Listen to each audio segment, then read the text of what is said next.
Hey, I'm Kyle from Drive Wheaton TV, and this is another quick tip. Let's go over the Honda Maintenance Minder system and how it keeps your vehicle running in tip-top shape. All new Hondas are equipped with the system, which reads sensors throughout your vehicle to determine when is the optimal time to have it serviced. It could be an oil change or something bigger. An illuminated wrench will appear in your driver display, letting you know when attention is needed. A maintenance code will also appear alongside the wrench.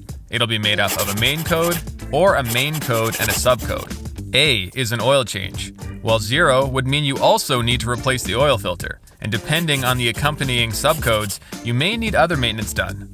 They range from 1 to 9. This seems like a good time to pause the video so you can get a closer look at what all the codes mean. So for example, let's say you have A1 on your dash. That means your Honda needs an oil change and a tire rotation. 09 would mean you need an oil change, the oil filter replaced, and a list of other servicing, including the front and rear brakes and a thorough overall inspection.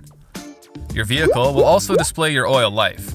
If it reaches 15%, you'll need servicing soon, and if it gets down to 0%, you're overdue for a change.